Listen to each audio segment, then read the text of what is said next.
Hi guys, hope you're doing well. It's horrible with a lack of football, isn't it? But as you can see, I'm joined by Peter Rutzler from The Athletic. Peter, how are you? Right. Yeah, I'm doing okay. I'm surviving. How are you?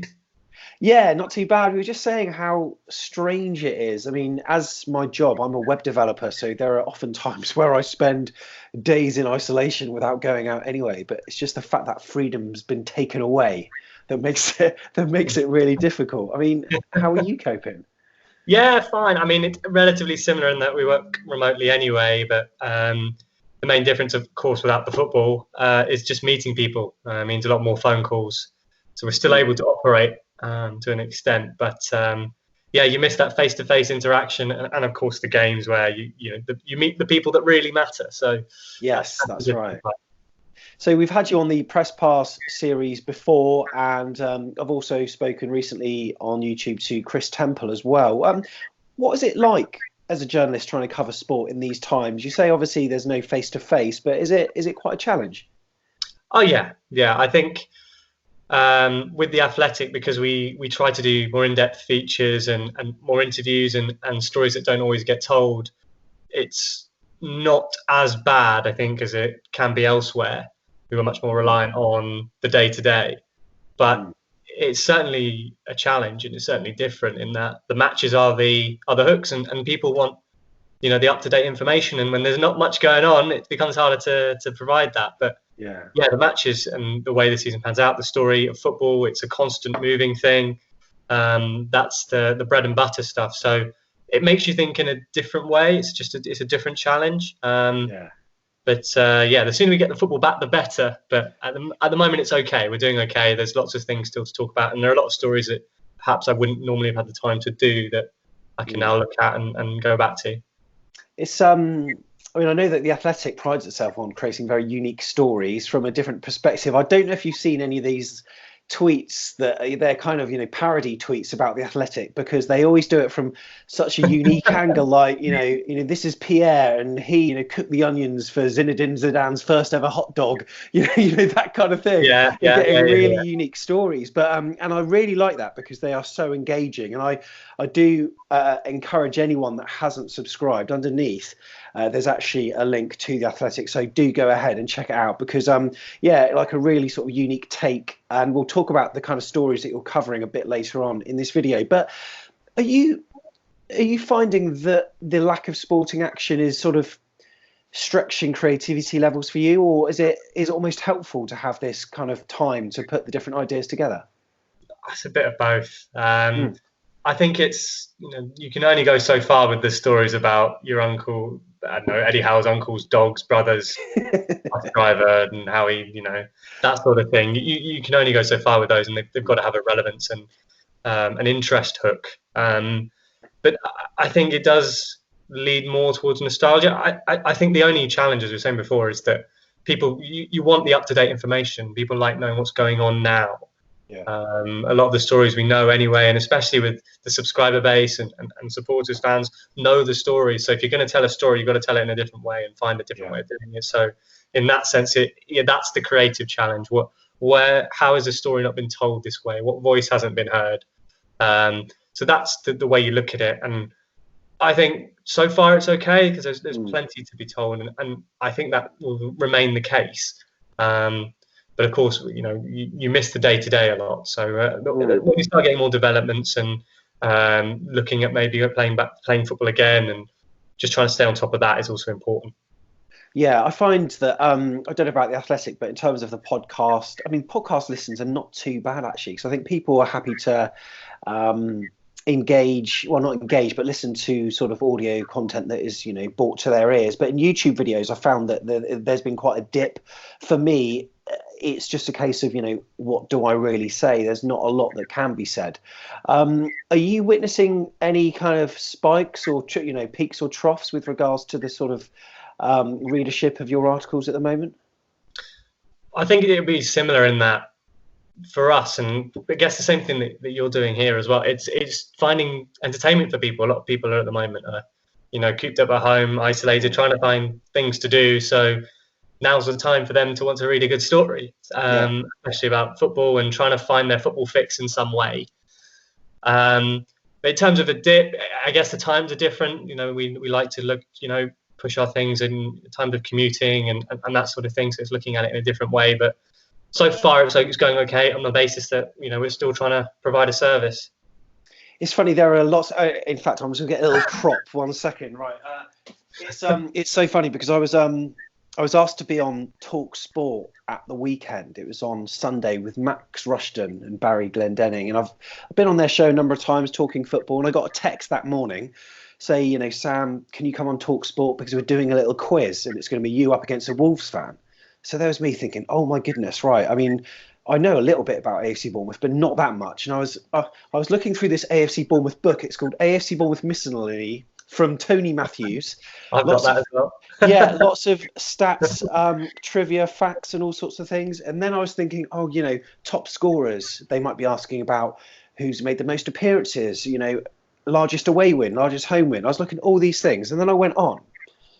And it was basically a radio version of the coin game where you have like a £1 coin and then you've got your fingers over the end of the table to create the goal. And you have to then knock the £1 into the other coin to score a goal. It was like a radio version of that. I thought, I've wasted my time here. And I went onto this radio interview and I thought, they're not going to ask me anything about AFC Bournemouth, are they? But it seems that, there are creative struggles for some during this time, and I've sort of come up with doing this sort of World Cup of AFC Bournemouth goals. You're doing something similar, like all time, by talking about some of the incredible goals from AFC Bournemouth over the history of the club. So we'll get onto that shortly. But yeah, that was just an interesting aside, really, that I was asked to do that on the radio. And some people are really having creativity problems now. One of the byproducts of this coronavirus is that some people have unfortunately got laid off in their jobs, and other people work is sort of dying down, and they're being put on sort of on pause really with their job. Is job security ever a concern for you? It's always a concern. I think at the moment, from our perspective, we're okay, we're fine.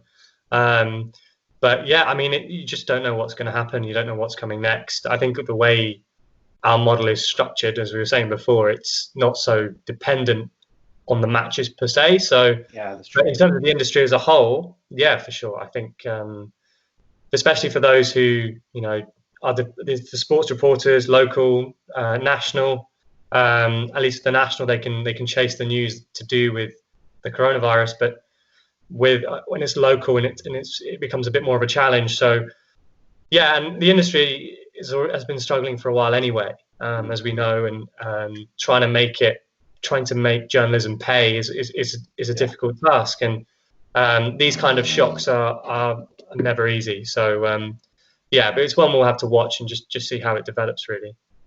Yeah, I mean, in terms of the football season, there was a period in the first sort of week when all this was happening, when matches were being postponed, and then they announced the original date of April the 4th. I mean, I say August, it probably could be at this rate, who knows? But at that stage, Bournemouth fans were really concerned and worried about what will happen with the Premier League season. But it's almost become secondary relevance recently with the gravitas of what's happening in Italy and what could be happening here.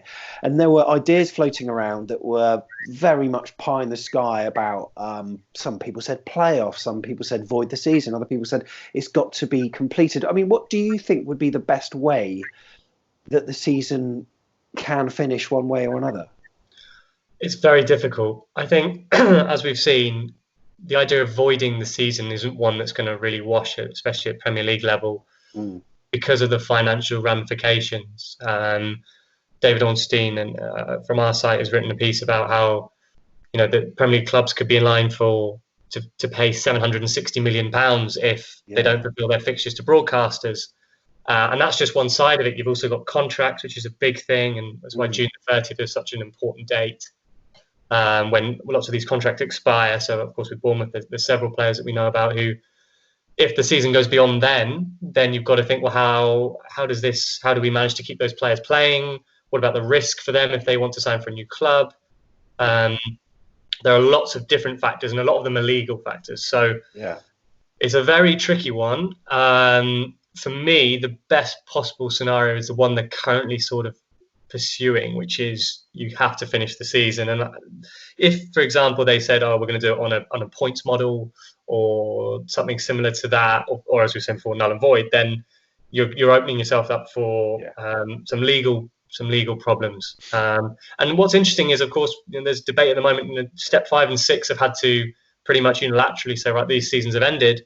But that has a knock-on effect up the pyramid. So the National League is now in a bit of a problem. And whatever the National League decides will affect the EFL, and that will affect the Premier League. So it does show how they're all quite interconnected. And it's a really difficult matter. And whatever happens, there needs to be some kind of unity. And I think, especially with transfers, that's got to be global. It's got to be the other top European leagues.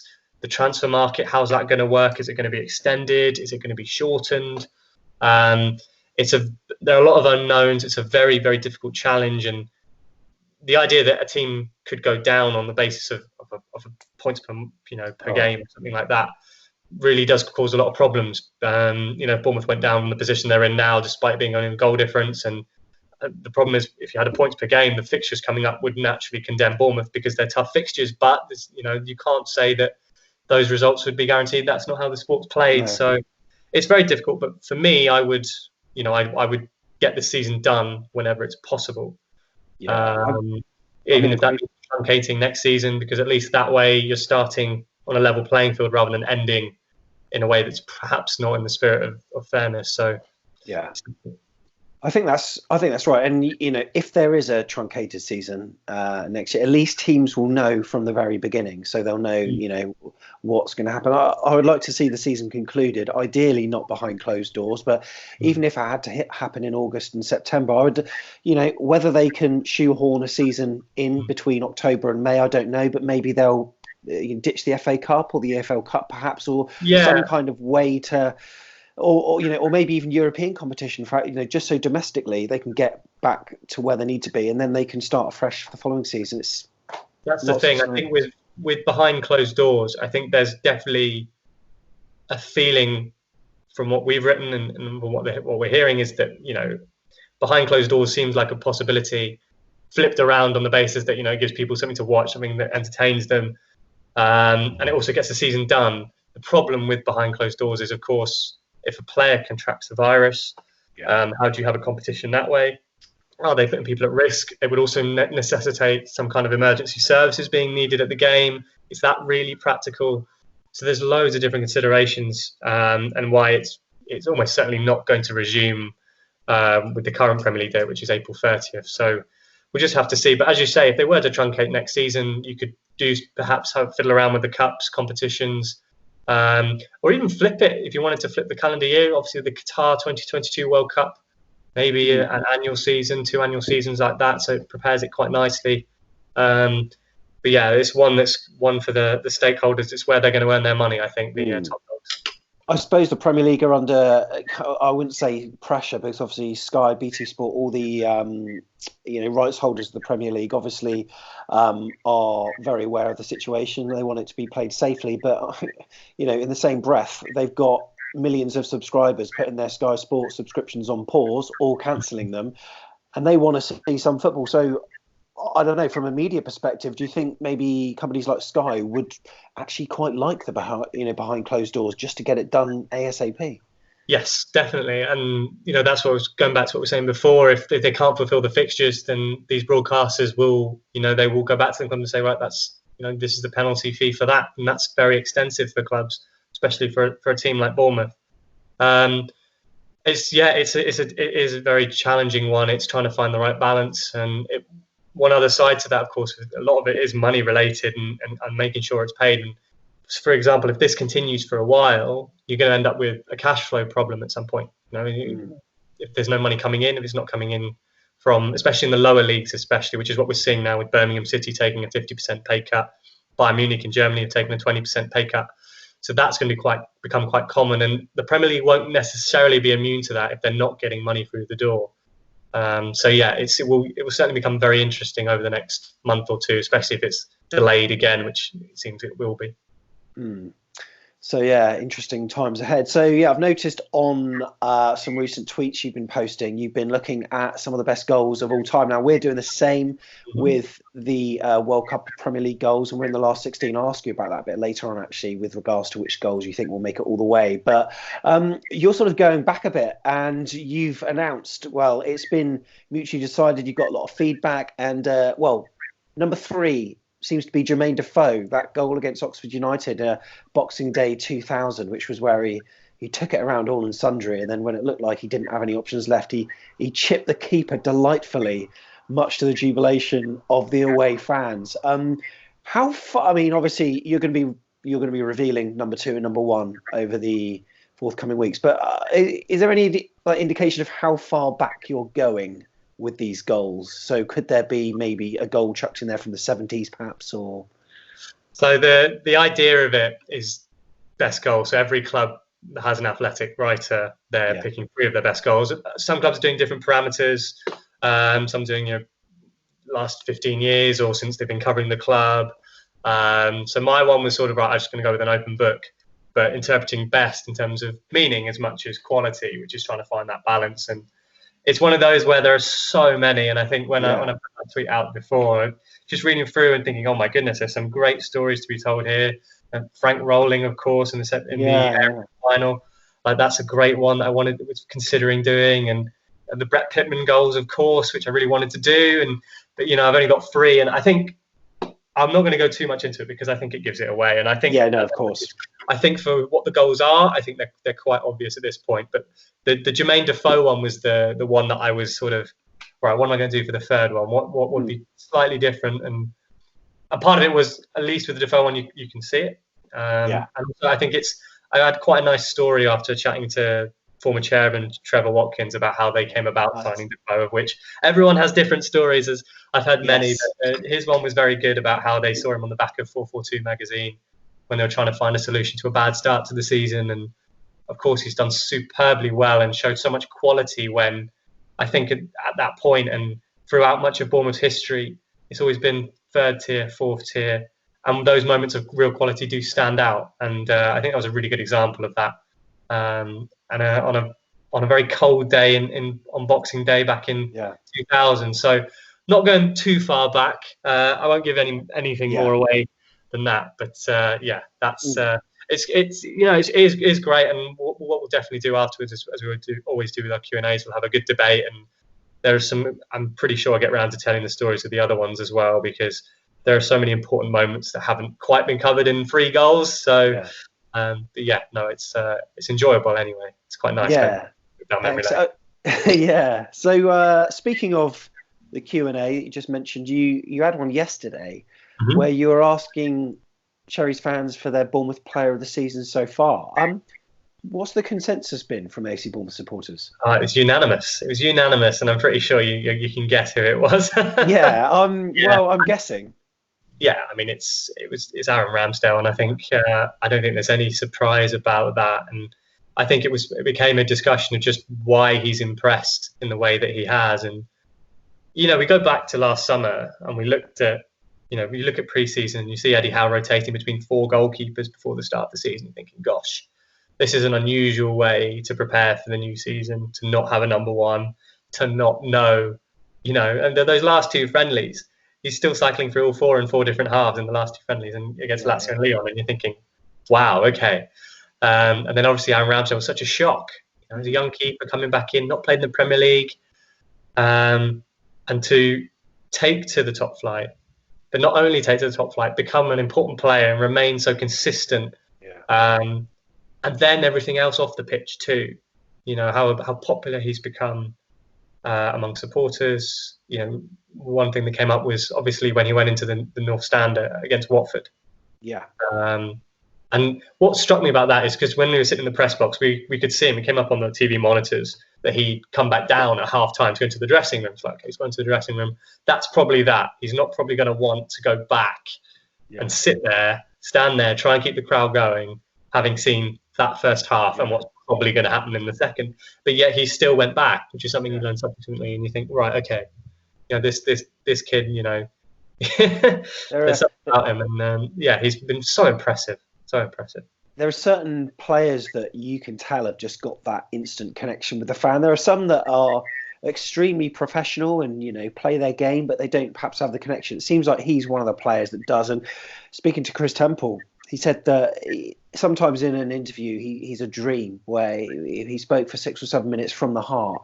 And he seems to have that connection with the fans. And it's great to have the introduction of players and, you know, in his case, a goalkeeper like that. So, yeah, for me, I would say that Aaron Ramsdale is, yeah, you know, definitely up there as being my player of the season. I mean, obviously there are many other individuals that do deserve a mention, but, you know, they kind of peaked and troughed or injuries been there. But yeah, good to hear. Consistency, isn't it? That's what's set him apart. And as Chris said, you know, it comes across when he stops. He talks openly. I did a piece with him right at the start of the season for an under-21s game. Went up to Hull and had a chat with him and England goalkeeper coach, and he's Tim Dittmer, and they're all massively impressed with him because of his attitude. And I think when he first came to the club, there were a lot of question marks about him, oversleeping. I think all those stories have come out this year. I think he overslept for a Carabao Cup game when he first signed for Bournemouth. You know, having to turn that around, you know, that would naturally pose a question. If you're Eddie Howe looking at, is this kid going to turn it around? But he's got his head down. And I think that relationship he's got with the fans is something, you know, attached to his character. And he had the same thing at Wimbledon, of course. You know, he was such an important part of their greatest escape last season, and he won their player of the season, I think. So it's not really a surprise when you take all those elements and put them together. But you know, he does always front up very well, always speaks very openly and honestly, and that, you know, and fans warm to that as much as we do in the press too. Brilliant stuff. Well, Peter, thank you very much for your insight and opinion in the latest of the press pass. Much appreciated. Thanks for coming on. No worries. And yeah, do check out the Athletic, and yeah, as I say, those AFC Bournemouth goals of all time. Maybe you can guess, maybe you can't, but do check out Peter's articles on the Athletic. The link's below, and yeah, some really great journalism from Peter and all the Athletic journalists there. But anyway, thank you for watching, and we'll see you in the next video of the Cherries.